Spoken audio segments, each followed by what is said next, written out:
السلام علیکم ورحمۃ اللہ وبرکاتہ، نحمده ونصلی علی رسولہ الکریم، اما بعد فاعوذ باللہ من الشیطان الرجیم، بسم اللہ الرحمن الرحیم، رب اشرح لی صدری ویسر لی امری واحلل عقدۃ من لسانی یفقہوا قولی۔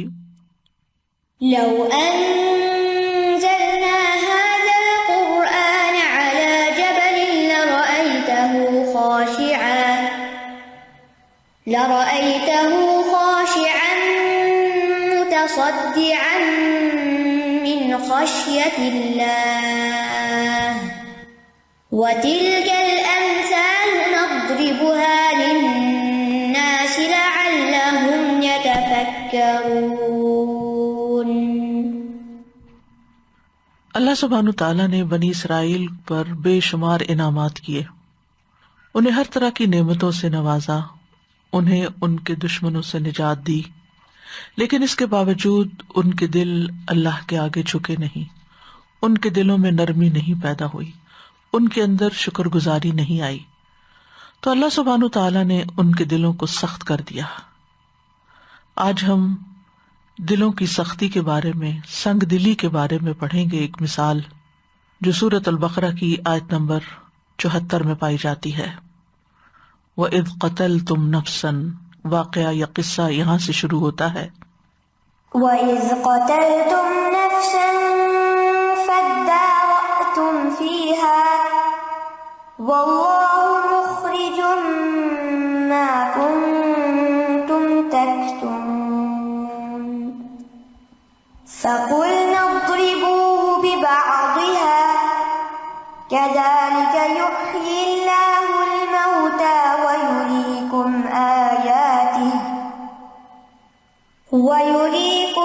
آيَاتِهِ لَعَلَّكُمْ تَعْقِلُونَ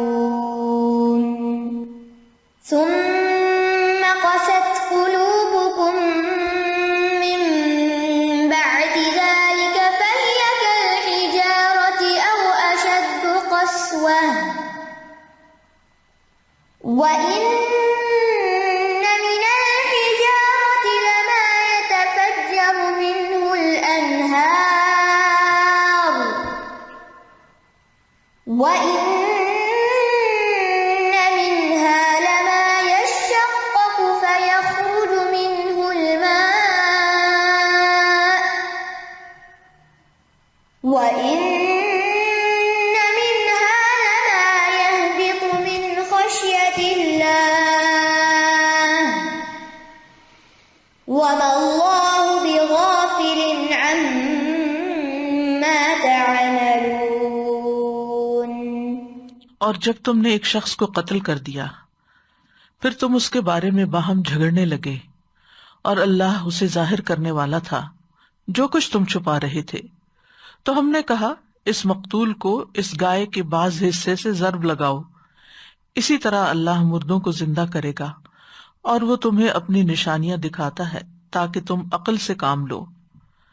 پھر اس کے بعد تمہارے دل سخت ہو گئے، گویا کہ وہ پتھروں کی طرح ہیں یا ان سے بھی زیادہ سخت، اور بے شک بعض پتھر وہ ہیں کہ ان میں سے نہریں پھوٹ نکلتی ہیں، اور بے شک ان میں سے کچھ ایسے ہیں کہ جو پھٹ پڑتے ہیں تو ان میں سے پانی نکل آتا ہے، اور بلا شبہ ان میں سے کچھ ایسے ہیں کہ وہ اللہ کے خوف سے گر پڑتے ہیں، اور اللہ ہرگز اس سے غافل نہیں ہے جو بھی تم عمل کرتے ہو۔ اس مثال کا سیاق و سباق کچھ اس طرح ہے کہ بنی اسرائیل کا ایک شخص بے اولاد تھا مگر بہت مالدار تھا، اس کا بھتیجا اس کا وارث بنتا تھا، تو بھتیجے نے چچا کو قتل کر دیا اور اس کی لاش کو رات کے وقت اپنے ہی یعنی بنی اسرائیل ہی کے ایک آدمی کے دروازے پر پھینک آیا، پھر یہ دعویٰ کر دیا کہ اس شخص نے اسے قتل کیا ہے۔ اس کے نتیجے میں سب لوگ مسلح ہو کر ان کی طرف گئے، اور ان کا قبیلہ بھی مسلح ہو گیا، اور آپس میں ایک دوسرے سے جھگڑنے لگے اور ایک دوسرے پر الزام تراشی کرنے لگے۔ تو اتنے میں ایک عقل مند شخص نے ان سے کہا کہ تم آپس میں کیوں جھگڑتے ہو؟ تمہارے درمیان اللہ کے رسول موجود ہیں، تم ان سے فیصلہ کروا لو۔ لہٰذا وہ موسیٰ علیہ السلام کے پاس آئے اور انہوں نے اس واقعے کا ذکر کیا۔ تو موسیٰ علیہ السلام نے فرمایا کہ اللہ تمہیں ایک گائے ذبح کرنے کا حکم دیتا ہے، انہوں نے کہا کیا تم ہم سے مذاق کرتے ہو؟ پھر انہوں نے گائے سے متعلق بہت سے سوالات کیے کہ اس کا رنگ کیسا ہو، اس کی شکل کیسی ہو، اور کہنے لگے کہ گائے ہم پر مشتبہ ہو گئی ہے۔ تو موسیٰ علیہ السلام نے کہا کہ وہ ایسی گائے ہے جو نہ ہل جوتتی ہے، زمین میں ہل نہیں چلاتی، نہ کھیتی کو پانی دیتی ہے، صحیح سالم ہے، اس میں کسی قسم کا رنگ اور نشان نہیں۔ تو انہوں نے کہا اب تم ٹھیک بات لائے ہو، اور پھر انہوں نے اس گائے کو ذبح کیا، اور لگتا ایسا تھا کہ وہ ذبح نہیں کریں گے۔ بہرحال اگر وہ پس و پیش نہ کرتے، بہت سے سوالات نہ کرتے، تو حکم کی اطاعت بھی ہو جاتی اور مسئلہ بھی حل ہو جاتا، لیکن چونکہ انہوں نے بحث مباحثے سے کام لیا، بہت سے سوالات کیے، تو بالآخر انہیں گائے تو مل گئی، لیکن اس کی بھاری قیمت چکانی پڑی۔ کہا جاتا ہے کہ صرف ایک ہی شخص ایسا تھا جس کے پاس وہ گائے تھی، اور اس نے پھر بہت بڑا مطالبہ کیا کہ اس گائے کی کھال بھر سونا اگر تم مجھے دو گے، یعنی گوشت تم نکال کر اتنا سونا مجھے دو گے تو تب میں تمہیں یہ گائے دوں گا۔ بہرحال انہوں نے جیسے تیسے اس گائے کو خریدا، اور اس کے بعد یہ کہ اس کو ذبح کیا۔ ذبح کرنے کے بعد اس کا ایک ٹکڑا مقتول کے جسم پر جو ہی مارا گیا تو مقتول اٹھ کر بیٹھ گیا، اور اس نے واضح طور پر اپنے بھتیجے کی طرف اشارہ کرتے ہوئے کہا کہ اس نے مجھے قتل کیا۔ اب جب دوبارہ اللہ تعالیٰ نے اس کی روح کو قبض کیا تو بھتیجے نے کہا اللہ کی قسم میں نے تو اسے قتل نہیں کیا، پھر قسم کھا لی، جبکہ اتنا بڑا معجزہ اپنی آنکھوں کے سامنے دیکھ چکے تھے۔ ان کی آنکھوں کے سامنے ایک مردہ شخص زندہ ہو کر بیٹھتا ہے اور بتاتا ہے کہ قاتل کون ہے، لیکن قاتل پھر بھی ڈھٹائی کے ساتھ قسم کھا لیتا ہے کہ میں نے قتل نہیں کیا۔ تو اللہ تعالیٰ نے فرمایا ثم قست قلوبکم من بعد ذلک، اس کے بعد پھر تمہارے دل سخت ہو گئے، یعنی اس واقعے کو دیکھنے کے بعد بجائے اس کے کہ مجرم کو پکڑا جاتا، تم نے مجرم کی ہاں میں ہاں ملا دی، لہذا جرم کرنے والے یا ظالم کا ساتھ دینے کی بنا پر ان سب کے دل سخت کر دیے گئے۔ اسی طرح یہ ہے کہ طویل مدت گزرنے کے ساتھ ساتھ بنی اسرائیل کے دل سخت ہو گئے تھے، بہت سی انہوں نے آیات دیکھی، معجزات دیکھے، لیکن کسی نصیحت اور موعظت کو قبول نہیں کیا، اسی وجہ سے پھر ان کے دل سخت ہو گئے۔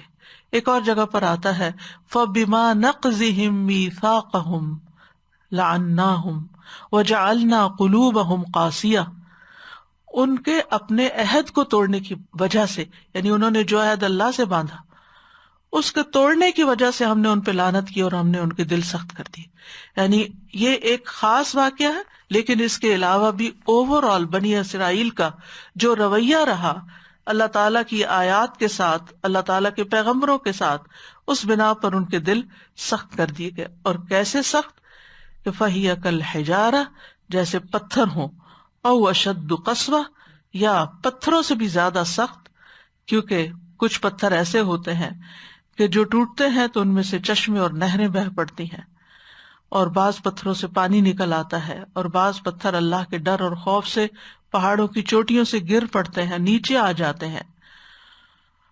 تو آئیے ہم دیکھتے ہیں کہ اس مثال سے اللہ سبحانہ وتعالیٰ کیا بات سمجھا رہے ہیں، اور بذات خود اس مثال کے اندر کتنی گہرائی پائی جاتی ہے۔ جیسا کہ ہم جانتے ہیں کہ مثال اسی لیے بیان کی جاتی ہے کہ وہ چیز جو ہمیں نظر نہ آتی ہو اسے کسی ایسی چیز کے ساتھ تشبیہ دی جائے کہ جو نظر آتی ہو، جس کو محسوس کر سکتے ہو، جس کو ہم سمجھ سکتے ہو۔ تو دلوں کی سختی جو ہے وہ کسی کو نظر نہیں آتی، دلوں کی سختی ایک مانوی سختی ہے جس کو پتھروں کی سختی کے ساتھ تشبیہ دی گئی، بلکہ اس سے بھی زیادہ سخت چیز کے ساتھ۔ تو فرمایا ثم قست قلوبکم، پھر تمہارے دل سخت ہو گئے، ٹھوس ہو گئے، پتھریلے ہو گئے۔ قست کا معنی ہوتا ہے سخت ہونا، خشک ہونا، سخت مزاج ہونا، اور اس کے برعکس دلوں کی نرمی ہوتی ہے، یعنی سختی کے برعکس نرمی ہوتی ہے، جس میں رحمت اور سکینت اور خشوع پایا جاتا ہے، جس کے اندر اللہ تعالی کی عظمت اور معرفت ہوتی ہے۔ تو ان کے دل خیر سے خالی تھے۔ اور قاسی کہتے ہیں عربی میں ایسی چیز کہ جس کے اندر کسی دوسری چیز سے متاثر ہونے کی صلاحیت ہو اصلاً، لیکن کسی وجہ سے وہ صلاحیت ختم ہو جائے، تو اس کے لیے لفظ قاسی بولا جاتا ہے۔ یعنی اس میں جذب کچھ ہو سکتا تھا، لیکن کوئی وجہ ہوئی کہ اب وہ صلاحیت ختم ہو گئی۔ یہی حال انسان کے دل کا ہے کہ اس میں اللہ تعالیٰ کے کلام کے ساتھ، اللہ تعالیٰ کی نصیحت کے ساتھ، دلائل کے ساتھ متاثر ہونے کی صلاحیت ہوتی ہے، مگر کچھ اسباب ایسے ہوتے ہیں، انسان کے کچھ اعمال ایسے ہوتے ہیں کہ جن کی وجہ سے اس کے اندر سے وہ صلاحیت ختم ہو جاتی ہے، اور دل کسی قسم کی خیر اور بھلائی کی بات کو قبول نہیں کرتے، وہ ان کے اندر نہیں جاتی۔ اور دل ہمارے سارے اعضاء کا بادشاہ ہے۔ جب دل کے اندر خشیت ہوتی ہے، دل کے اندر تقویٰ ہوتا ہے، دل کے اندر ایمان ہوتا ہے، دل کے اندر نرمی ہوتی ہے، تو اس کا اثر پورے وجود پر ہوتا ہے، انسان کی پوری زندگی پر ہوتا ہے، اس کے پورے اعمال پر ہوتا ہے۔ اور جب دل سخت ہو جاتے ہیں تو سخت سے سخت بات اور پیار بھری بات اور نصیحت بھری بات پھر اثر نہیں کرتی۔ نتیجہ کیا ہوتا ہے کہ انسان خیر کی باتوں کو ایک کان سے سنتا ہے، دوسرے سے نکال دیتا ہے، بڑی بڑی عبرتناک واقعات اور مثالیں اپنے سامنے دیکھتا ہے، لیکن اس کے دل پر کسی قسم کا کوئی اثر نہیں ہوتا۔ یہاں یہ بات یاد رکھیے، ایک دل کی قوت بھی ہوتی ہے، وہ دل کی مضبوطی ہوتی ہے، دل کا ثبات ہوتا ہے، جماؤ ہوتا ہے، کسی کام کو کرنے کی صلاحیت اور توفیق ہوتی ہے۔ اس کے مقابلے میں سختی ایک مذموم چیز ہے۔ دل کی قوت، دل کا مضبوط ہونا، بہادر ہونا، یہ اس کی خوبی ہے، یہ قابل تعریف ہے، جبکہ دل کی سختی قابل مذمت ہے۔ تو دل کو سخت نہیں ہونا چاہیے بلکہ طاقتور ہونا چاہیے، کمزور نہیں ہونا چاہیے، بزدل نہیں ہونا چاہیے، لیکن نرم ہونا چاہیے۔ فرمایا ثم قست قلوبکم من بعد ذلک، اس کے بعد، یعنی اوپر جو واقعہ گزرا خاص طور پر اس کے بعد، لیکن عمومی طور پر ان سارے انعامات اور معجزات کو دیکھنے کے بعد جو اللہ تعالیٰ نے بنی اسرائیل کو دیے، جیسے اللہ تعالیٰ نے ان کی توبہ قبول کر لی، پھر اسی طرح من و سلوہ انہیں دیا، پھر اسی طرح ان پر جب پہاڑ معلق کر کے ان سے وعدہ لیا کہ خذوا ما آتیناکم بقوہ، کتاب کو مضبوطی سے پکڑو، پھر اس کو ٹال دیا۔ پھر آپ دیکھیے کہ کس طرح دشمنوں سے نجات دی، کس طرح ان کو تورات دی گئی، ان کے اندر پیغمبر بھیجے گئے۔ تو یہ سارے جو انعامات تھے، ایک کے بعد ایک نعمت، ایک کے بعد ایک نعمت، جس کا ان آیات سے پہلے تفصیل کے ساتھ سورۃ البقرہ میں ذکر ہو چکا ہے، اور یہ اس سلسلے کی ایک طرح سے آخری آیت ہے کہ جس میں یہ بتایا گیا کہ ان ساری چیزوں کو پا کر تم نے جب اللہ کی بات نہیں مانی تو پھر تمہارے دل سخت ہو گئے۔ اللہ سبحانہ وتعالیٰ نے بنی اسرائیل کو طیبات عطا کی تھی، اللہ سبحانہ وتعالیٰ نے ان کو دشمن سے نجات عطا کی تھی، ان کے اندر انبیاء بھیجے تھے، ان کو باقی جہان والوں پر فضیلت عطا کی تھی۔ وَأَنِّي فَضَّلْتُكُمْ عَلَى الْعَالَمِينَ، یعنی ہر طرح کے انعامات اور اکرامات تھے، لیکن اتنی ہی شدت کے ساتھ ان کی طرف سے نافرمانیاں بھی تھیں اور ڈھٹائی کا رویہ تھا، جو ہمارے لیے ایک بہت بڑا سبق ہے کہ اگر کوئی بھی ایسی قوم جس پر اللہ تعالیٰ کے انعامات ہوں، جس کے پاس اللہ کا پیغمبر آیا ہو، جس کے پاس اللہ کی کتاب محفوظ شکل میں ہو، اور پھر وہ اس کو کوئی اہمیت نہ دے، تو پھر اللہ سبحانہ وتعالیٰ ان سے ہدایت کی توفیق چھین لیتا ہے۔ یہاں ان کے دلوں کی سختی کو کس چیز سے مثال دی گئی؟ فَهِيَ كَالْحِجَارَةِ، تو ان کی مثال پتھروں جیسی ہو گئی، او اشد قسوہ، یا اس سے بھی زیادہ سخت، یعنی وہ سختی میں پتھر کی مانند ہے، اور پتھر جو ہے وہ لوہے سے بھی سخت ہوتا ہے، کیونکہ فولاد ہو، سیسا ہو، لوہا ہو، پیتل ہو، اس قسم کی جتنی بھی دھاتیں ہیں جو سخت دھاتیں ہوتی ہیں، جب انہیں آگ میں پگھلایا جاتا ہے وہ پگھل جاتی ہیں۔ اس کے برعکس پتھر آگ میں پگھلتا نہیں ہے، وہ ٹوٹ جاتا ہے، ریزہ ریزہ ہو جاتا ہے، لیکن میلٹ نہیں ہوتا۔ تو یہاں اسی لیے دلوں کو پتھروں سے تشبیہ دی گئی کہ وہ جب سخت ہو جاتے ہیں تو پھر وہ پگھلتے نہیں، پھر ایسے لوگوں پر اللہ کا کلام اثر نہیں کرتا۔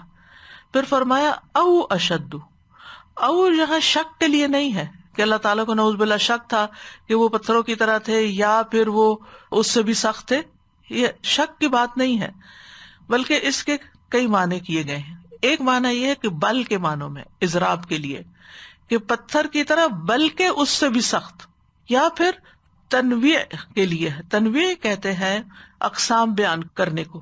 کچھ لوگ ایسے ہیں جن کے دل پتھروں کی طرح، بنی اسرائیل کے، کیونکہ درجات ہوتے ہیں نا لوگوں کے بھی، اور کچھ کے تو اس سے بھی زیادہ سخت ہے، یہ معنی بھی کیا گیا ہے۔ اور او کا لفظ جو ہے بیسیکلی یہ حرف عطف ہے، اور حرف عطف کے بعد جو آتا ہے اسے معطوف کہتے ہیں، اشد. اور اس کا قاعدہ لغت عربی کے مطابق معطوف کا اعراب وہی ہوتا ہے جو حرف عطف سے پہلے کا ہوتا ہے. تو حرف عطف سے پہلے کیا ہے؟ کل حجارتی زیر آ رہی ہے، لیکن او اشدو آ گیا ہے. ہونا تو چاہیے تھا او اشدی، لیکن اشدو آ گیا. تو ایسا کیوں ہے؟ یہ قرآن کا اعجاز ہے. یہاں پر آپ دیکھیے کہ اصل میں اشدو سے پہلے ہم محذوف ہے، اور اشد اس کی خبر ہے، یعنی ہم اشد قسوہ، اور یوں یہ جملہ اسمیہ بن جاتا ہے. اور لغت میں جملہ اسمیہ جو ہے یہ ثبات کا معنی دیتا ہے، یعنی ایسا ہی ہے. یعنی یہ بات جو کہی گئی ہے کہ او اشد قسوہ، تو اس پر بعض لوگوں نے اعتراض کیا کہ کیا اللہ تعالیٰ کو پتا نہیں تھا کہ وہ حجارہ ہیں یا زیادہ سخت ہیں، پتھر ہیں یا پتھروں سے بھی سخت ہیں؟ تو بات یہ ہے کہ بعض یہود کے دل حجارہ تھے اور بعض اس سے بھی زیادہ سخت تھے. اور اسی طرح ہم جانتے ہیں کہ دلوں کی حالت بدلتی بھی رہتی ہے، تو بعض وقت وہ حجارہ کی طرح ہوتے تھے، پتھر کی طرح، اور بعض اوقات اس سے بھی زیادہ سخت. اب دیکھیے کہ پتھر کے لیے سخت ہونا ایک خوبی ہے، یعنی پتھر کا سخت ہونا اس کے لیے خیر کا باعث ہے، کیونکہ اس سے سختی مطلوب ہے. جو کام پتھر سے لیا جانا ہے اس کے لیے اس کو پتھر ہی ہونا چاہیے، کیونکہ اگر وہ پتھر نو مثال کے طور پر پہاڑ ہے، چٹانیں ہیں، اگر یہ پہاڑ سخت نہ ہو تو کیا ہو؟ ہوا آئے اور سب کو اڑا کے لے جائے، بارش برسے اور سب بہہ جائیں، یا دھوپ نکلے اور اگر مثلاً برف بھی ہے تو وہ بھی ساری پگھل جائے. تو پتھروں کے لیے تو سختی ان کی خوبی ہے، لیکن انسان کے لیے پتھر جیسا ہونا اس کی مذمت ہے. سنگ دل، اسٹون ہارٹیڈ. اردو میں بھی آپ دیکھیں سنگ دل کہتے، سنگ پتھر کو کہتے فارسی میں. تو حجارہ کے بھی اپنے فائدے ہیں، یعنی پتھروں کے اپنے فائدے ہیں جو کہ آگے آیت میں آ رہے ہیں. لیکن جب کوئی شخص پتھر جیسا ہو جاتا ہے، پتھر دل ہو جاتا ہے، جیسے اردو میں کہتے پتھر دل ہے فلاں، تو پتھر دل ہو جاتا ہے تو پھر اس کے اندر سے کوئی خیر نہیں نکلتی. یعنی پتھر اپنی اصلی شکل میں بڑی خیر رکھتا ہے اپنے اندر، لیکن انسان جب پتھر بنتا ہے تو اس کے اندر تو کوئی خیر رہتی ہی نہیں. اور صرف پتھر یا چٹان یا کوئی پتھر کا ٹکڑا چھوڑے، بڑے بڑے پہاڑ. جب کوہ طور نے تجلی دیکھی اللہ سبحانہ تعالیٰ کی تو کیا ہوا؟ ریزہ ریزہ ہو گیا. حالانکہ پتھروں کو توڑنے کے لیے بہت بڑی فورس چاہیے ہوتی ہے، ڈائنامائٹ چاہیے ہوتا ہے، اٹامک فورسز چاہیے ہوتی ہے پتھروں کو توڑنے کے لیے، لیکن وہ پہاڑ ریزہ ریزہ ہو گیا آن کی آن میں. اسی طرح موسیٰ علیہ السلام نے جب عصا مارا تھا چٹان کے اوپر تو کیا ہوا؟ اس سے 12 چشمے پھوٹ پڑے، اس میں سے خیر نکل پڑی. اسی طرح لو انزلنا هذا القرآن على جبل لرأيته خاشعا متصدعا من خشیۃ اللہ. اگر ہم اس قرآن کو کسی پہاڑ پر اتارتے، یعنی اللہ کا کلام اپنے اندر اتنی قوت رکھتا ہے کہ اگر یہ پہاڑ پر بھی اترے تو پہاڑ بھی ریزہ ریزہ ہو جائے، ٹکڑے ٹکڑے ہو جائے، اللہ کے ڈر سے جھک جائے، پست ہو جائے. اور یہاں اسی لیے فرمایا، اور یہ مثالیں ہم لوگوں کے لیے بیان کرتے ہیں تاکہ وہ غور و فکر کریں کہ اگر قرآن مجید میرے دل پر اثر نہیں کر رہا تو کہیں میرا دل سخت تو نہیں. یعنی یہ اپنا جائزہ لینے کی، جیسے آپ دیکھیں فزیکلی بھی اگر ہارٹ ہارڈ ہو جائے تو انسان کے لیے موت ہو سکتی ہے، اس کا فنکشن ختم ہو سکتا ہے، اس کا کام کرنا بند ہو سکتا ہے، تو وہ انسان کے لیے موت کا پیغام ہوتا ہے. اور اسی طرح اسپرچولی بھی اگر دل سخت ہو جائے تو یہ انسان کی روحانی موت ہوتی ہے. تو ہم میں سے ہر ایک کو اپنے دل کا جائزہ لینا چاہیے. وہ کہتے ہیں نا 3 مواقع پر اپنے دل کا جائزہ لیتے رہو، قرآن سنتے وقت، ذکر کی محفلوں میں، اور تنہائی کے اوقات میں. اگر اس میں دل نہ لگے تو سمجھو کہ پھر دل نہیں پتھر ہے سینے میں. تو ہم سب کو اپنے دلوں کا جائزہ لینا چاہیے کہ قرآن سنتے وقت ہماری کیفیت کیا ہوتی ہے، ہمارا دل کتنا لگتا ہے، ہمارے اندر کیسا ارتعاش آتا ہے. کیونکہ جب زلزلہ آتا ہے یا زمین کے اندر ارتعاش پیدا ہوتا ہے تو پتھر بھی کانپ اٹھتے ہیں، پتھر گر پڑتے ہیں، پتھر ٹوٹ جاتے ہیں. لیکن انسان ہے کہ اس پر اللہ کا کلام اثر نہیں کرتا.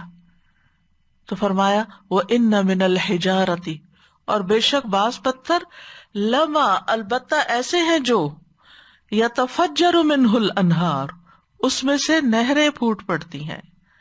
یتفجر، تفجر کا معنی ہوتا ہے کثیر مقدار میں وسیع پیمانے پر کسی چیز کا پھٹنا. اور نہریں جو ہوتی ہیں اس میں آپ دیکھیں کہ زیادہ پانی نکلتا ہے نا، زیادہ پانی بہتا ہے. یعنی کچھ پتھر ایسے بھی ہیں جہاں سے پانی کی نہریں پھوٹتی ہیں، جن سے لوگ خود پانی پیتے ہیں، اپنے کھیتوں اور جانوروں کو پلاتے ہیں اور بہت سے فائدے اٹھاتے ہیں. اور پتھر جب پھٹتا ہے تو کہتے ہیں کہ ایک مکعب میٹر پتھر کو توڑنے کے لیے 16,700 ٹن فورس کی ضرورت ہوتی ہے، اور 37 ملین پاؤنڈ فورس کی صرف 3x3 پتھر کو توڑنے کے لیے ہوتی ہے. یعنی اگر آپ اس کو کرش کرنا چاہیں تو 73 ملین پاؤنڈز فورس آپ کو چاہیے. لیکن یہ پتھر اللہ کے ڈر سے کیسے پھٹتے ہیں، اللہ کے حکم سے کیسے پھٹتے ہیں کہ وہاں سے پانی نکل آتا ہے. اصل میں آپ دیکھیں کہ جب بادل اور بارش آتی ہے تو زمین کے اندر پانی جذب ہونا شروع ہو جاتا ہے اور وہ زمین کے اندر کی سٹریمز کے چلا جاتا ہے. لیکن ان سٹریمز کے اوپر آس پاس پتھر بھی ہوتے ہیں جس کی وجہ سے وہ پانی زمین سے باہر نہیں نکلتا. جب زلزلے آتے ہیں یا جب اللہ کا حکم ہوتا ہے اور ان چٹانوں کے اندر کریکس ہوتے ہیں تو پھر ان سے پانی گشت کر کے باہر نکلتا ہے اور بڑی بڑی نہریں اور دریا جاری ہو جاتے ہیں اور ان سے بڑے وسیع پیمانے پر خیر پھوٹتی ہے جس سے بے شمار انسانیت سیراب ہوتی ہے. اسی طرح جس انسان کے اندر خیر ہو، یعنی پہلے وہ غافل تھا، اسے پتا نہیں تھا، سخت مزاج تھا، جیسے عمر رضی اللہ عنہ کی مثال آتی ہے، لیکن جب قرآن ان کے دل پہ اترا تو کس طرح ان سے خیر جاری ہوئی، کتنے بڑے بڑے نیکی کے کام انہوں نے کیے کہ جس سے نسلیں فائدہ اٹھا رہی ہیں. کیونکہ نہروں سے جو پانی نکلتا ہے وہ پھر بہتے بہتے سینکڑوں میل دور تک چلا جاتا ہے، اس کے اثرات بہت دور دور تک جاتے ہیں. اور سورس کیا ہے؟ پتھر کا پھٹنا. تو جس انسان کا دل نرم ہو جاتا ہے، اس کی سختی ختم ہو جاتی ہے، پھر اس کے اندر دوسروں کے لیے بے پناہ بھلائی آ جاتی، وہ ہر ایک کی خیر سوچتا ہے، ہر ایک کے لیے بھلا کرتا ہے، ہر ایک کو فائدہ پہنچاتا ہے. اور پھر فرمایا وَإِنَّ مِنْهَا لَمَا يَشَّقَّقُ، اور ان میں سے بعض ایسے ہیں جو شق ہو جاتے ہیں، کریک ہو جاتے ہیں. فَيَخْرُجُ مِنْهُ الْمَاءُ، تو اس میں سے پانی رسنے لگتا ہے، پانی نکلتا ہے. یعنی پہلے درجے میں زیادہ پانی نکلتا ہے، لیکن چونکہ پتھروں کی بھی حالتیں اور ان کے مقام کے کہاں پر وہ پتھر ہیں، کتنے سائز کے ہیں، کیونکہ اس سختی میں بھی پتھر مختلف ہوتے ہیں، تو پھر اس کے اندر سے دوسری قسم کے پتھر سے جب وہ کریک ہوتا ہے تو پانی نکلنے لگتا ہے. اور یہ پہلی قسم کے پتھروں سے کم درجے کے ہیں. اور پانی جو ہے اللہ تعالیٰ کا ایک بہت بڑا عطیہ ہے انسانیت کے لیے. انسان کی زندگی اس پر قائم ہے. صرف انسان نہیں، حیوان، نباتات سب پانی کے محتاج ہوتے ہیں. تندرستی اور صحت کی بقا کے لیے پانی چاہیے ہوتا ہے. انسانی جسم کے اندر سب سے زیادہ مقدار پانی ہی کی ہوتی ہے. وَجَعَلْنَا مِنَ الْمَاءِ كُلَّ شَيْءٍ حَيٍّ، ہر زندہ چیز جو ہے اس کی بنیاد پانی ہے. پانی کے بغیر انسانی زندگی کا تصور بھی نہیں. ہر چیز کی اصل پانی ہے. ابو ہریرہ کہتے ہیں کہ ایک مرتبہ وہ نبی صلی اللہ علیہ وسلم کے پاس آئے اور کہا یا رسول اللہ صلی اللہ علیہ وسلم، جب میں آپ کو دیکھتا ہوں تو میرا دل ٹھنڈا ہو جاتا ہے، آنکھوں کو قرار آ جاتا ہے، آپ مجھے ہر چیز کی اصل بتائیے. آپ نے فرمایا ہر چیز پانی سے پیدا کی گئی. یعنی گویا زندگی، عمارت سے مراد آبادی اور خوشحالی کی بنیاد پانی ہے. تو اس کے بغیر تو زندگی ہی نہیں. تو کتنا ضروری ہے کہ انسان کے اندر نرمی ہو، کہ اس کے آنسو بہ پڑے. یعنی دل کی نرمی کا اظہار کہاں سے ہوتا ہے؟ آنکھوں سے پانی بہ کے، اس کے جسم کے اندر اس کے رونگٹے کھڑے ہو کر، اس کے کھال نرم ہو کر، یعنی اس کا اثر پھر پورے جسم پر پڑتا ہے، اس کا اظہار بھی ہوتا ہے. وَإِنَّ مِنْهَا لَمَا يَهْبِطُ مِنْ خَشْيَةِ اللَّهِ، اور کچھ پتھر ایسے ہوتے ہیں کہ ان سے پانی تو نہیں نکلتا لیکن اللہ کے ڈر سے وہ گر پڑتے ہیں، پہاڑوں کی چوٹیوں سے نیچے آ جاتے ہیں. وہ کہاں اونچے لگے ہوئے تھے اور کہاں وہ لڑکتے لڑکتے لڑکتے نیچے آ گئے. یہبط، حبوط کا معنی ہے اوپر سے نیچے آنا. اور یہاں خشیت اللہ کا لفظ استعمال ہوا ہے، اور خشیت اس خوف کو کہتے ہیں جس کے ساتھ علم بھی ہو، جیسے آتا ہے نا انما یخشی اللہ من عبادہ العلماء. تو یہ علم کس چیز کا علم؟ اللہ کی عظمت کا علم. تو پتھروں کے اندر بھی اللہ کی ہیبت جب آتی، اللہ کی عظمت کا احساس جب پیدا ہوتا ہے تو وہ گر پڑتے ہیں. مجاہد کہتے ہیں پہاڑ کی چوٹی سے جب بھی چٹان گرتی ہے اور کسی بھی پتھر سے جب نہر پھوٹتی ہے یا اس میں سے پانی نکلتا ہے تو ایسا صرف اللہ کے خوف کی وجہ سے ہوتا ہے، کیونکہ انسان، حیوانات، نباتات کے علاوہ جمادات کے اندر بھی اللہ کی معرفت ہے. اسی لیے ہر چیز اللہ کی تسبیح بیان کر رہی ہے، اسی لیے ان کے اندر اللہ کی خشیت آتی. آپ کو معلوم ہے نا کہ جب جمعہ کا دن آتا ہے تو ہر چیز قیامت کے آنے سے ڈرنے لگتی ہے. تو ہر چیز کیسے ڈرنے لگتی ہے؟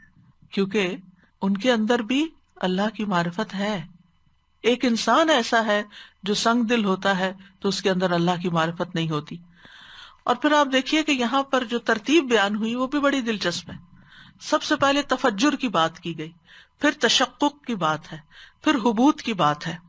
تو آپ دیکھیں کہ اوپر سے پہاڑ سے پتھر لڑکتے ہیں نا تو وہ صرف اوپر ہی ہلچل نہیں ہوتی، کہتے ہیں کہ وہ سب سے پہلے زمین کے اندر ہوتی ہے، پھر اس کے بعد دوسرے درجے کی ہوتی ہے، پھر اس کے بعد پہاڑ سے اوپر سے پتھر لڑکتے ہیں.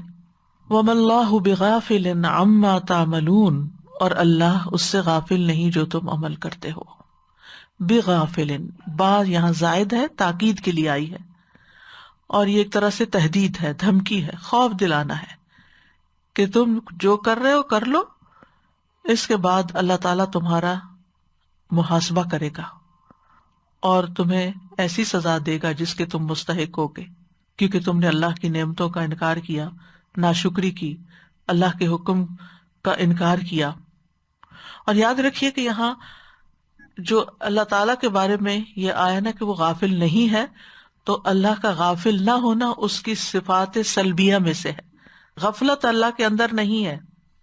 صفات سلبیہ ایسی ہوتی ہیں جن کا اللہ سبحانہ وتعالیٰ اپنی ذات سے نفی کر دیتا ہے کہ اللہ ایسا نہیں ہے، اور یہ دو چیزوں پر مشتمل ہوتی ہیں. ایک اس چیز کی نفی کرنا جس کا وہاں ذکر ہوا ہے، یعنی غفلت کی نفی ہے غافل میں، اور دوسرا اس کے برعکس اس کی صفت کمال کو ثابت کرنا. غافل نہیں تو پھر کیا ہے؟ پوری طرح جاننے والا ہے. تو اللہ اس سے غافل نہیں جو لوگ عمل کر رہے ہیں. اور اس کو ایک قرات میں یعملون بھی پڑھا گیا ہے. اور یہاں براہ راست بنی اسرائیل سے خطاب ہے، اس دور کے بھی جب یہ واقعہ پیش آیا، اور پھر اس کے بعد نبی صلی اللہ علیہ وسلم کے زمانے کے یہود جو ہیں ان سے بھی خطاب ہے، اور اس کے بعد بھی. اور پھر جیسا کہ آیات سے ایک سبق لینا ہوتا ہے تو اس میں ہم سب کے لیے بھی ایک بہت بڑا سبق ہے کہ اگر ہم اللہ سبحانہ وتعالیٰ کے کلام سے اثر نہیں لیتے تو پھر یہ ڈرنے کی بات ہے، فکر مندی کی بات ہے. تو بنیادی طور پر تو بنی اسرائیل کی سرزنش کی گئی کہ تم عجیب قوم ہو کہ مردے کا جی اٹھنا تم نے اپنی آنکھوں سے دیکھا، پھر بھی تم اپنے کفر اور سرکشی پر ڈٹے رہے، تمہارے دل نرم نہ ہوئے، پتھر جیسے ہو گئے، اس سے بھی سخت ہو گئے. اور ہم جانتے ہیں کہ بنی اسرائیل کے دلوں کی سختی اس سے بھی پتہ چلتی کہ جو انہوں نے اللہ کے کلام کے ساتھ کیا، جو انہوں نے اللہ کے انبیاء کے ساتھ کیا. یعنی جب دل سخت ہوتا ہے نا، انسان بڑے سے بڑا گناہ کر لیتا ہے، اسے ڈر ہی نہیں لگتا، اس کے اندر سے حیا ہی نکل جاتی، اسے کوئی احساس ہی نہیں ہوتا، وہ ہر طرح کا ظلم کر لیتا ہے. پھر اسی وجہ سے ہم دیکھتے ہیں کہ بنی اسرائیل کے دلوں کی سختی ہی تھی کہ وہ انبیاء کو نیکی کا حکم دینے والوں کو قتل کر دیا کرتے تھے. آپ سوچئے اگر ہمارے سامنے اللہ کے رسول صلی اللہ علیہ وسلم آ جائیں تو ہمارے دلوں کا حال کیا ہو، ہمارے اندر کیسی محبت ہو، ہماری کیفیت ہی بدل جائے. وہ آواز دے تو ہم لبیک کہہ کے آگے بڑھیں جیسے صحابہ کرام تھے. کیسی محبت تھی، کیسا تعلق تھا، کیسے معاملات تھے. اس کے برعکس آپ دیکھیے موسیٰ علیہ السلام کو کہ ان کی قوم ان کے ساتھ کیا کر رہی ہے. کبھی بحث مباحثہ کر رہے ہیں اور کبھی کہتے ہیں ہم اللہ کو ڈائریکٹ خود دیکھنا چاہتے ہیں اور ہم تمہاری بات نہیں مانیں گے جب تک تم یہ کام ہمارا نہ کرو. اور جب وہ کہتے ہیں چلو ہم اپنا ملک واپس فتح کرتے ہیں تو کہتے ہیں اذهب انت وربک فقاتلا انا ہاہنا قاعدون، جاؤ تم اور تمہارا رب، ہم تو یہاں بیٹھے ہیں، تم لوگ جا کے لڑو، اور جب فلسطین فتح ہو جائے تو پھر ہم بھی آ جائیں گے۔ انا للہ و انا الیہ راجعون۔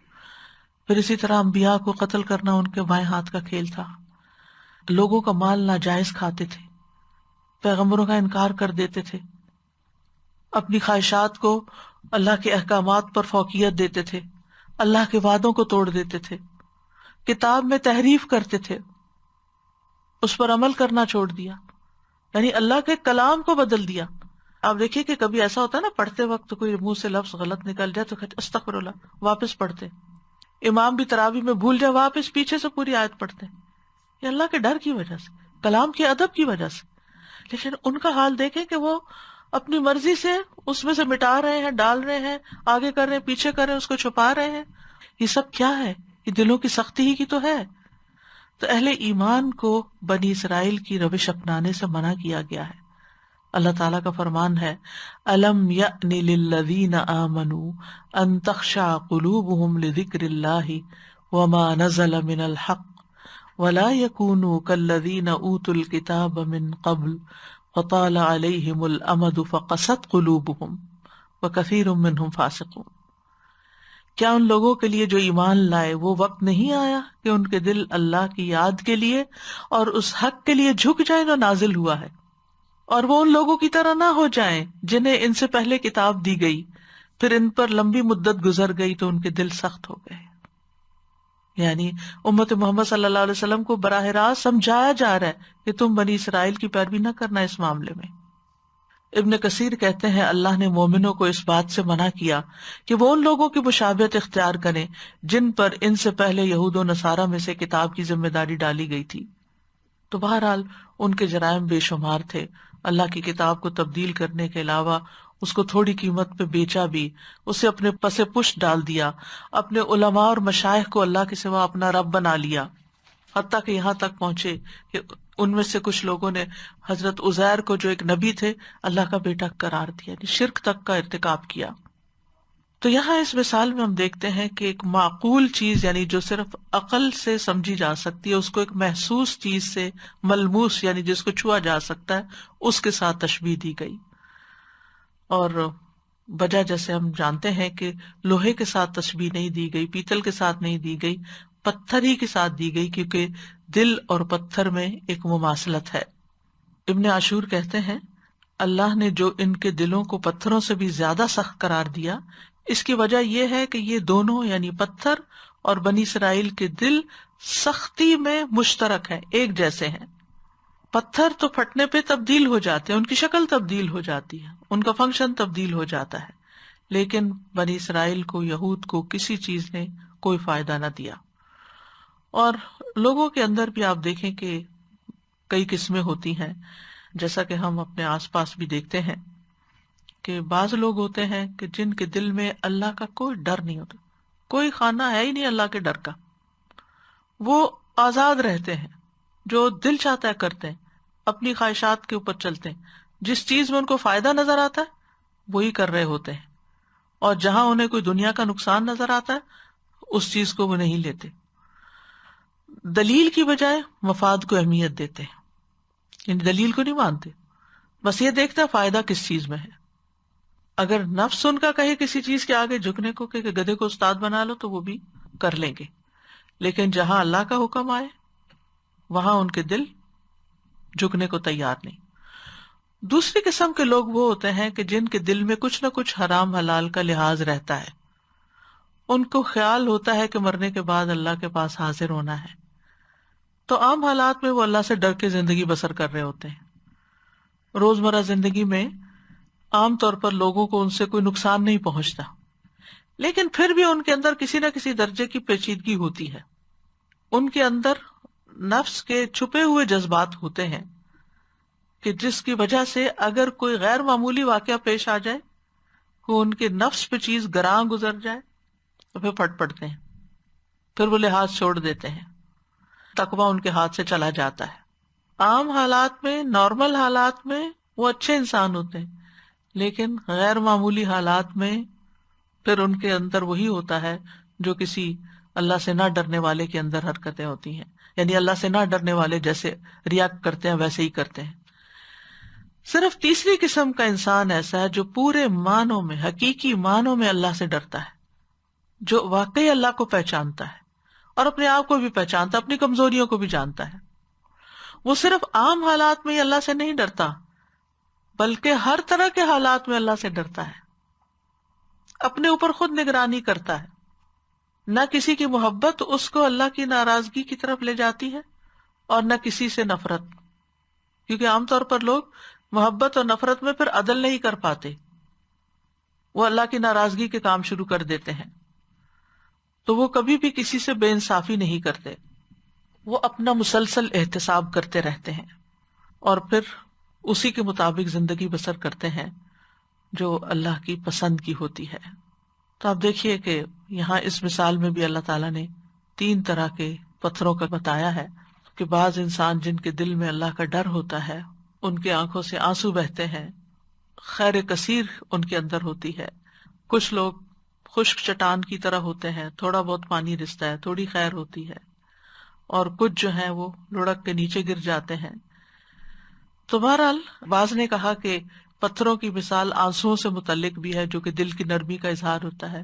کچھ لوگ زیادہ رونے والے ہوتے ہیں، کچھ لوگ کم روتے ہیں اور کچھ کبھی بھی نہیں روتے، یا کچھ کا صرف دل روتا ہے۔ تو بہرحال یہ مختلف قسمیں بتائی گئی ہیں۔ اصل بات وہی ہے کہ پتھر ان انسانوں سے بہتر ہوتے ہیں کہ جن کے دل سخت ہوتے ہیں، بنیادی طور پر یہ بات سمجھائی گئی ہے، لیکن ویسے غور و فکر کی کئی چیزیں لوگوں نے بطور سبق لی ہیں۔ تو چونکہ پتھروں کی 3 قسمیں ہیں، تو بعض انسان جو ہے وہ خیر کی چابیاں ہوتے ہیں، جہاں جاتے ہیں خیر ہی پھیلاتے ہیں، مبارک ہی ہوتے ہیں۔ وَجَعَلَنِي مُبَارَكًا أَيْنَمَا كُنتُ، ان سے بڑا نفع پہنچتا ہے، بکثرت خیر ان سے نکلتی ہے۔ حدیث میں آتا ہے لوگوں میں سب سے بہترین وہ ہے جو لوگوں کے لیے سب سے زیادہ فائدہ مند ہے۔ ایک شخص نے آپ سے پوچھا کہ کون سے لوگ اللہ کو زیادہ محبوب ہیں اور کون سے اعمال زیادہ پسندیدہ ہیں، تو آپ نے فرمایا وہ لوگ اللہ کو زیادہ پیارے ہیں جو لوگوں کے لیے سب سے زیادہ فائدہ مند ہوں۔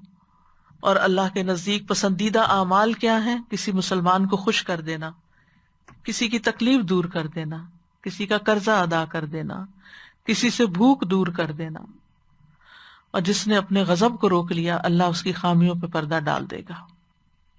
ابن قیم کہتے ہیں فائدہ پہنچانے والا شخص ہی بابرکت ہوتا ہے، اور جو چیز سب سے زیادہ فائدہ پہنچاتی ہے وہ سب سے زیادہ بابرکت ہوتی ہے۔ اور لوگوں میں سے بابرکت انسان وہ ہوتا ہے جہاں بھی جاتا ہے اس سے فائدہ اٹھایا جاتا ہے۔ آپ دیکھیں نہر یا دریا جب چلتا ہے تو کیسا ہوتا ہے، کبھی کسی طرف رخ موڑ لیتا ہے، کبھی کسی طرف، جدھر جدھر جاتا ہے وہاں وہاں خیر ہی خیر ہوتی چلی جاتی ہے۔ لہذا ہم دیکھتے ہیں کہ صحابہ میں بھی کچھ لوگ ایسے تھے کہ جو ہر طرح کے خیر کے کام کرتے تھے، جیسے ابو بکر رضی اللہ عنہ، کہ ایک ہی دن میں جب نبی صلی اللہ علیہ وسلم نے کچھ سوال کیے اپنے صحابہ سے کہ جنازہ کس نے پڑھا، تو انہوں نے کہا میں نے پڑھا، مسکین کو کھانا کس نے کھلایا، تو انہوں نے کہا میں نے کھلایا، مریض کی عادت کس نے کی، اور روزے سے کون ہے، تو یہ سب کام حضرت ابو بکر ایک ہی وقت میں ایک ہی دن میں فجر کی نماز سے پہلے کر چکے تھے۔ تو نیکی کا کوئی بھی موقع ضائع نہیں کرنا چاہیے۔ کم سے کم درجہ نیکی کا کیا ہے کہ انسان اپنا شر دوسروں تک نہ لے جائے۔ پھر اسی طرح اللہ کی خشیت کی بڑی اہمیت ہے، اللہ سے ڈرنا، کیونکہ ڈر سے پتھر ٹوٹتے ہیں۔ اللہ کی خشیت انبیاء کی صفت بھی ہے، وَيَخْشَوْنَهُ وَلَا يَخْشَوْنَ أَحَدًا إِلَّا اللَّهُ، فرشتوں کی صفت بھی ہے، يَخَافُونَ رَبَّهُم مِّن فَوْقِهِمْ وَيَفْعَلُونَ مَا يُؤْمَرُونَ، متقین کی صفت ہے، الَّذِينَ يَخْشَوْنَ رَبَّهُم بِالْغَيْبِ، اللہ کا قرب پانے کے لیے اللہ کا تقوی ضروری ہے، اِنَّ أَكْرَمَكُمْ عِندَ اللَّهِ أَتْقَاكُمْ۔ ابن قیم کہتے ہیں عام مومن خوف رکھتے ہیں، علماء اور اللہ کی معرفت رکھنے والے خشیت رکھتے ہیں، اور اللہ سے محبت کرنے والے ہیبت رکھتے ہیں، اور اللہ کے مقربین اللہ کی تعظیم کرتے ہیں۔ جو اللہ کے قریب ہوتے ہیں وہ اللہ سبحانہ تعالیٰ کی عظمت کرتے ہیں، اور جس انسان کے دل میں جتنی اللہ کی معرفت ہوتی ہے اس کے دل میں اتنی ہی خشیت ہوتی ہے۔ منافق اللہ سے نہیں ڈرتا، مومن احسان اور خشیت کو جمع کرتا ہے، منافق بدعملی اور بے خوفی جمع کرتا ہے، یعنی کام بھی کچھ نہیں کرتا اور ڈرتا بھی نہیں۔ اسی طرح اللہ کے ڈر سے رونے والے جو ہیں ان کی بھی بڑی فضیلت ہے۔ نبی صلی اللہ علیہ وسلم نے فرمایا اللہ کے نزدیک 2 قطروں اور 2 نشانوں سے زیادہ کوئی چیز محبوب نہیں، ایک وہ قطرہ جو اللہ کے خوف سے آنسو بن کر نکلے، اللہ کے ڈر سے نکلے۔ پھر اس مثال میں ایک اور فائدہ بھی پایا جاتا ہے کہ جمادات اور نباتات وغیرہ بھی اپنے رب کو پہچانتے ہیں، یعنی بے جان چیزیں بھی اللہ کی معرفت رکھتی ہیں۔ سورہ جمعہ میں آتا ہے یسبح للہ ما فی السماوات و ما فی الارض۔ سورۃ الاسراء میں آتا ہے وَإِن مِّن شَيْءٍ إِلَّا يُسَبِّحُ بِحَمْدِهِ وَلَٰكِن لَّا تَفْقَهُونَ تَسْبِيحَهُم، کوئی چیز ایسی نہیں مگر وہ اللہ کی حمد کے ساتھ اس کی تسبیح نہ کرتی ہو، لیکن تم ان کی تسبیح کو نہیں سمجھتے۔ رسول اللہ صلی اللہ علیہ وسلم نے فرمایا میں اس پتھر کو پہچانتا ہوں جو مکہ مکرمہ میں میرے مبعوث ہونے سے پہلے مجھ پر سلام کیا کرتا تھا، یعنی وہ پیغمبر کو بھی پہچانتا تھا کہ یہ آئندہ کا پیغمبر ہے۔ جب نبی صلی اللہ علیہ وسلم احد پہاڑ پر گئے حضرت ابوبکر عمر اور عثمان رضی اللہ عنہ کے ساتھ، تو وہ کانپنے لگ گیا، لرزنے لگ گیا۔ آپ نے اس پہ پاؤں مارا اور فرمایا ٹھہرو، تجھ پر ایک نبی، ایک صدیق اور 2 شہید ہیں۔ تو وہ سمجھتا تھا، تو تبھی آپ نے اس کو خطاب کیا۔ کھجور کا تنا مسجد نبی میں رونے لگا جب نبی صلی اللہ علیہ وسلم نے اس کو چھوڑ کر اپنا ایک ممبر بنوا لیا تھا، تو اس کو بھی پتا تھا کہ میرے اوپر اللہ کا ذکر ہوتا ہے، اللہ کے نبی مجھ پہ کھڑے ہو کے خطبہ دیتے، تو اس نے وہ جدائی محسوس کی۔ یعنی قیامت کے دن زمین بھی گواہیاں لائے گی، تو زمین بھی دیکھ رہی ہے نا سب کچھ کہ ہم کیا کر رہے ہیں، اس کے اوپر ہمارے آس پاس کی چیزیں سب میں ہمارے آثار جذب ہو رہے ہیں۔ پھر اسی طرح نبی صلی اللہ علیہ وسلم کے معجزات میں سے ایک معجزہ یہ کہ ایک موقع پر صحابہ کھانا کھا رہے تھے تو آپ صلی اللہ علیہ وسلم نے کھانے کی تسبیح ان کو سنوائی۔ پھر اسی طرح اس مثال سے ایک اور فائدہ یا ایک اور اہم بات پتہ چلتی ہے کہ دل ہمارے جسم کا سب سے قیمتی حصہ ہے، اور دل کے اوپر ہماری جسمانی اور روحانی صحت کا انحصار ہے۔ حدیث میں آتا ہے بے شک جسم میں ایک گوشت کا ٹکڑا ہے، جب اس کی اصلاح ہو جاتی ہے تو تمام جسم کی اصلاح ہو جاتی ہے، جب وہ خراب ہوتا ہے تو سارا جسم خراب ہوتا ہے، سنو وہ دل ہے۔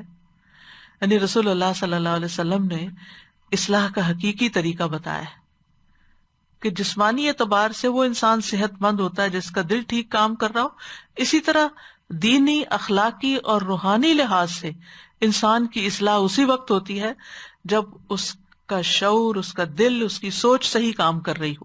اگر اس کی سوچ مثبت ہے تو وہ خیر کے کام کرے گا، اور اگر سوچ منفی ہے تو ایسے انسان سے شر ہی پھوٹتا ہے۔ پھر ہم دیکھتے ہیں کہ ایمان کا تعلق بھی دل کے ساتھ ہے۔ وَلَمَّا يَدْخُلِ الْإِيمَانُ فِي قُلُوبِكُمْ، تقوی کا مقام بھی دل ہے۔ اولئک الذین امتحن اللہ قلوبہم للتقوی، یہی لوگ ہیں جن کے دلوں کو اللہ نے تقوی کے لیے جانچ لیا۔ اسلام کا تعلق بھی دل سے ہے۔ ایک حدیث میں آتا ہے کہ آپ سے پوچھا گیا کہ اسلام کیا ہے، آپ نے فرمایا تم اپنا دل اللہ کے سپرد کر دو، دل اللہ کو دے دو، اور یہ کہ تم اپنے چہرے کا رخ اللہ تعالیٰ کی طرف کر دو۔ پھر اسی طرح نفاق یا منافقت کا تعلق بھی دل سے ہے۔ فی قلوبہم مرض، ان کے دلوں میں بیماری ہے۔ فَأَعْقَبَهُمْ نِفَاقًا فِي قُلُوبِهِمْ، اللہ نے ان کے دلوں میں نفاق رکھ دیا الی یوم یلقونہ، اس دن تک جس دن وہ اس سے ملیں گے۔ وحی الہی بھی نبی صلی اللہ علیہ وسلم کے دل پہ اتاری گئی۔ وَإِنَّهُ لَتَنزِيلُ رَبِّ الْعَالَمِينَ نَزَلَ بِهِ الرُّوحُ الْأَمِينُ عَلَى قَلْبِكَ لِتَكُونَ مِنَ الْمُنذِرِينَ، وہی دل پر اتری۔ دل کی بنیاد سے ہی اللہ تعالیٰ بندوں کو چنتا ہے، یعنی دل پر ہی انحصار ہے کہ اللہ کس کو کس کام کے لیے چنتا ہے۔ عبداللہ بن مسعود فرماتے ہیں بے شک اللہ نے بندوں کے دلوں پر نظر فرمائی تو قلب محمد کو بندوں کے دلوں میں سب سے بہتر پایا صلی اللہ علیہ وسلم، اس لیے اللہ نے ان کو اپنے کام کے لیے منتخب کر لیا اور انہیں پیغمبری کا شرف عطا کر کے مبعوث کر دیا۔ پھر قلب محمد صلی اللہ علیہ وسلم کے بعد بندوں کے دلوں پر نظر فرمائی تو صحابہ کے دل کو سب سے بہترین پایا، چنانچہ اللہ نے انہیں اپنے نبی کا وزیر بنا دیا، ان کے ساتھ ملا دیا۔ اللہ سبحانہ و تعالیٰ بھی ہماری شکلیں نہیں دیکھتے، ہمارے دل دیکھتے ہیں کہ نیتیں کیسی، اندر کیسا ہے، سوچتے کیا ہو، خیالات کیسے ہیں، جو کہہ رہے ہو وہ دل میں ہے بھی کہ نہیں، کہیں قول و فعل میں تضاد تو نہیں، اور پھر یہ بھی کہ دل سوچنے سمجھنے کی صلاحیت رکھتا ہے۔ حضرت علی کہتے ہیں کہ بے شک عقل دل میں ہوتی ہے، یعنی سوچنے سمجھنے کی صلاحیت کا تعلق دل سے ہے. دل ہی کے اندر نیکی اور گناہ کی پہچان ہوتی ہے. یعنی استفت قلبک، اپنے دل سے پوچھو کہ یہ کوئی کام کرنا چاہیے یا نہیں کرنا چاہیے. ابن مسعود کہتے ہیں وہ شخص ہلاک ہوا جس کا دل نیکی کو نیکی اور برائی کو برائی نہ سمجھے. جب پتھر ہوگا تو پھر وہ کیا سمجھے سوچے گا. حذیفہ کہتے ہیں کہ دلوں کی 4 اقسام ہیں. غلاف میں لپٹا ہوا دل، بس یہ کافر کا دل ہے. ٹیڑھا دل، یہ منافق کا دل ہے. ملاوٹ کے بغیر دل، گویا اس میں چراغ چمک رہا ہو، یہ مومن کا دل ہے. اور ایک دل وہ ہوتا ہے جس میں کچھ ایمان ہوتا ہے، کچھ نفاق ہوتا ہے، ملا جلا دل ہوتا ہے. ہمیں دیکھنا چاہیے کہ ہمارے اندر کون سا دل ہے. ایمان کی مثال یوں ہے جیسے کوئی درخت ہو جس کو پاکیزہ پانی مدد دیتا ہو. نفاق کی مثال ایسے جیسے پھوڑا پھنسی ہو جس کو پیپ اور خون مدد دیتا ہو. بس ان دونوں میں سے جو بھی دل پہ غالب آ جائے وہی حالت غالب آ جائے گی. یعنی اگر ایمان زیادہ ہوگا تو نفاق کنٹرول ہو جائے گا، اور اگر نفاق کی شدت زیادہ ہوئی تو ایمان کمزور ہو جائے گا. پھر یہ بھی یاد رکھیے کہ بندوں کے دل اللہ کے ہاتھ میں ہے، اس لیے اللہ ہی سے دعائیں کرتے رہنے چاہیے کہ ہمارے دلوں کو ہدایت پہ قائم رکھے. پھر یہ کہ دل کی حالت بدلتی رہتی ہے، الٹ پلٹ ہوتی رہتی ہے. رسول اللہ صلی اللہ علیہ وسلم نے ایک جگہ پر فرمایا قلب کو قلب اس لیے کہتے کہ وہ پلٹتا رہتا ہے، اور دل کی مثال تو اس پر کی طرح ہے جو کسی درخت کے تنے کے ساتھ لٹکا ہوا اور اسے ہوا الٹ پلٹ کرتی رہتی ہو، کبھی سیدھا کبھی الٹا. اسی طرح ایک اور مثال سے سمجھایا، آدم کا دل اس ہنڈیا سے بھی زیادہ تیزی کے ساتھ بدلتا ہے جو خوب کھول رہی ہو. یعنی اتنی تیزی سے تبدیلیاں آ جاتی ہیں دل میں. تو بہرحال دل کی سختی جو ہے وہ دل کی مذموم حالت ہے جس سے پناہ مانگنی چاہیے، کیونکہ اللہ سے ڈرنے والوں کی صفت کیا ہوتی ہے کہ جب ان کے سامنے قرآن پڑھا جاتا ہے تو ان کی کھالوں کے رونگٹے کھڑے ہو جاتے ہیں، وہ اپنے رب سے ڈرنے لگتے ہیں. پھر ان کی کھالیں اور ان کے دل اللہ کے ذکر کی طرف نرم ہو جاتے ہیں. یاد رکھیے دل سخت ہونا بدبختی کی علامت ہے، ناکام انسان کی علامت ہے. رسول اللہ صلی اللہ علیہ وسلم نے فرمایا ایسا بندہ ناکام و نامراد ہوا جس کے دل میں اللہ نے انسانیت کے لیے رحم نہیں رکھا. جس کے اندر کوئی رحم نہیں وہ ناکام و نامراد ہے. اور جہنمی ہونے کی علامت ہے کہ انسان کے اندر سخت مزاجی ہو، بدخوئی ہو اور تکبر ہو.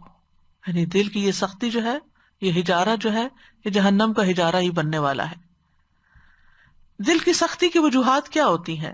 ایمان کے بعد کفر کے رستے پہ چلنا، اللہ کی آیات سے اعراض برتنا، یعنی جب نصیحت کی جائے تو توجہ ہی نہ دینا، غفلت میں پڑے رہنا، لاہیتاً قلوبہم، اللہ کے ذکر سے روگردانی کرنا، منہ موڑ لینا، رب کو یاد نہ کرنا، فرائض سے پیچھے رہنا خصوصاً جمعہ وغیرہ سے، گناہ کرنا کیونکہ گناہ دلوں پہ غلبہ پا لیتے ہیں.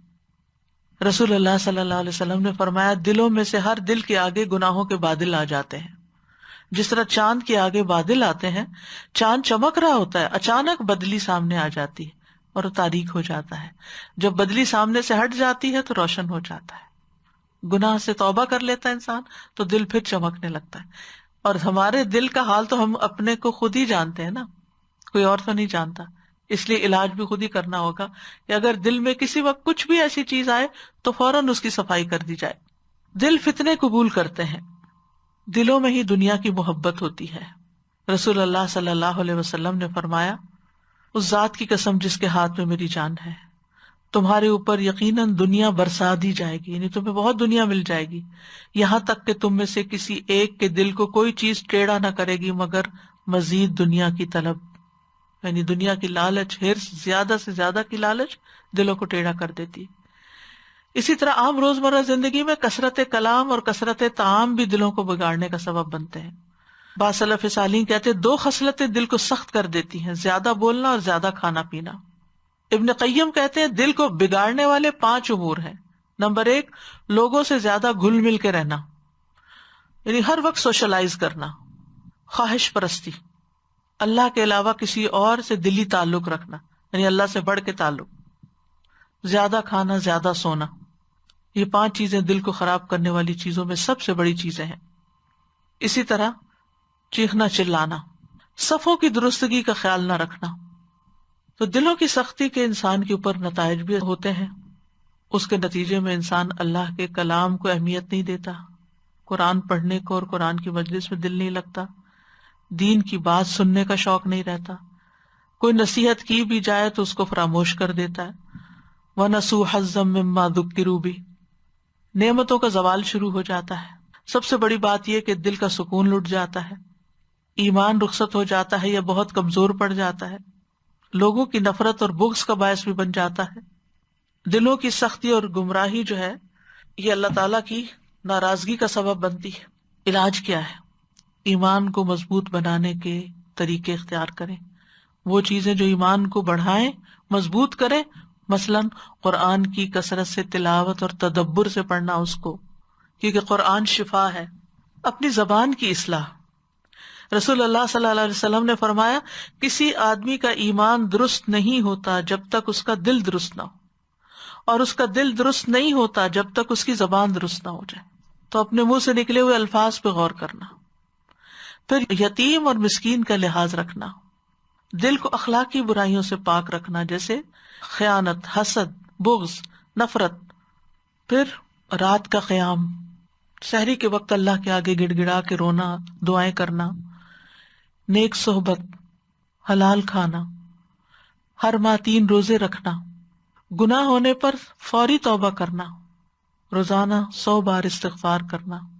رسول اللہ صلی اللہ علیہ وسلم نے فرمایا میرے دل پر پردہ سا آ جاتا ہے، اسی وجہ سے میں ایک دن میں 100 بار اللہ سے استغفار کرتا ہوں۔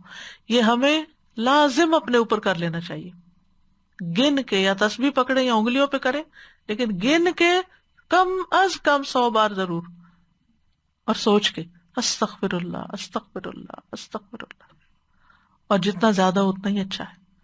پھر کثرت سے موت کو، قبر کو، حشر کو، حساب کتاب، جسر جہنم، ان سب چیزوں کو یاد کرنا چاہیے۔ نبی صلی اللہ علیہ وسلم نے فرمایا لذتوں کو توڑنے والی چیز موت کا تذکرہ کثرت سے کیا کرو۔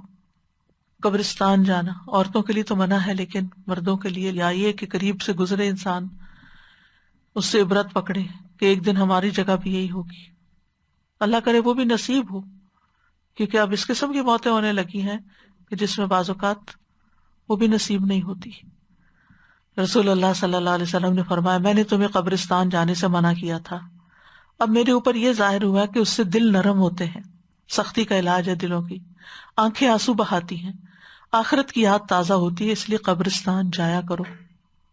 تو بہرحال خلاصہ یہ ہے کہ اگر انسان چاہتا ہے کہ اپنے دل کو نرم کرے تو پھر وہ کام کرے جس سے دل نرم ہوتے ہیں، اور سب سے اہم چیز یہ کہ دعا کرے، ربنا لا تزغ قلوبنا بعد اذ ہدیتنا وہب لنا من لدنک رحمہ انک انت الوہاب، اللہم مصرف القلوب صرف قلوبنا علی طاعتک، اللہم یا مقلب القلوب ثبت قلوبنا علی دینک، اللہم انی اعوذ بک من شر سمعی ومن شر بصری ومن شر لسانی ومن شر قلبی ومن شر منی، اللہم انی اعوذ بک من علم لا ينفع ومن قلب لا يخشع ومن نفس لا تشبع ومن دعوة لا يستجاب لها، اللہم اغسل قلبی بماء الثلج والبرد ونق قلبی من الخطایا كما نقيت الثوب الأبيض من الدنس وباعد بيني وبين خطاياي كما بعدت بين المشرق والمغرب، اللهم إني أسألك الثبات في الأمر والعزيمة على الرشد وأسألك موجبات رحمتك وعزائم مغفرتك وأسألك شكر نعمتك وحسن عبادتك وأسألك قلبا سليما ولسانا صادقا وأسألك من خير ما تعلم وأعوذ بك من شر ما تعلم وأستغفرك لما تعلم إنك أنت علام الغيوب، ربنا تقبل منا إنك أنت السميع العليم وتب علينا إنك أنت التواب الرحيم، وصلى الله على سيدنا محمد وعلى آلہ وأصحابہ وأہل بیتہ اجمعین برحمتک یا ارحم الراحمین۔ لو أنزلنا هذا القرآن على جبل لرأيته خاشعا متصدعا من خشية الله وتلك الأمثال نضربها للناس لعلهم يتفكرون. السلام علیکم استاذہ جی، میں ایک چیز پوچھنا چاہ رہی تھی. یہ جو قبرستان میں آپ نے بتایا کہ عورتوں کا جانا منع ہے، تو مطلب اگر اس سے جیسے اس کی دیوار سے باہر ہیں اور گاڑی میں بیٹھے ہوئے ہیں تو ٹھیک ہے، پھر ٹھیک ہے نا؟ اور عبرت کے لیے بس جانا چاہیے، ویسے نہیں جانا چاہیے. اچھا کچھ خواتین تو عدت میں بھی قبرستان چل پڑتی جی، ہیں وہاں کیونکہ بیٹھی بھی صریح ہوتی ہیں. نافرمانی ہے ایک طرح سے. جی اصل میں ہم لوگ میرے ہسبینڈ جاتے ہیں نا اپنی امی کی قبر پہ ایوری سنڈے سیٹرڈے جو بھی ٹائم ملتا ہے، تو وہاں کافی ساری عورتیں اندر قبر میں بیٹھی ہوئی ہوتی ہیں، اونچا اونچا قرآن اگربتیاں وہ جلائی ہوئی ہوتی ہیں. تو لیکن میں نے کہا میں پوچھوں گی. اس کام کے لیے نہیں جانے، صرف عبرت کے لیے. نہیں جی، تو مطلب ہم گاڑی میں بیٹھ سکتے جی ہیں ہاں، دور نا؟ سادہ جی، قرآن کی ہی مثالوں سے ہمیں یہ ملتا ہے نا کہ کتنا ہی دل سخت کیوں نہ ہو، کوئی نہ کوئی ایک لمحہ ضرور ایسا آتا ہے کہ وہ دل اللہ کی طرف اور کچھ نہیں تو مبہوت ہی ہو جاتا ہے. جیسے وہ نمرود کے بارے میں ہم نے پڑھا تھا نا، جب وہ ابراہیم علیہ السلام سے جھگڑا کر رہا تھا تو فبہت الذی کفر، یعنی کہ ایک لمحے کے لیے مبہوت ہوا تھا اس کا دل بھی، لیکن پھر پلٹ گیا. اسی طرح فرعون کے بارے میں بھی آتا ہے، یعنی اللہ تعالیٰ کی کتنا ہی سخت دل کیوں نہ ہو، اللہ تعالیٰ انصاف کا معاملہ کرتے ہیں اس کے ساتھ، اس کو ایک نظر ضرور دکھاتے ہیں.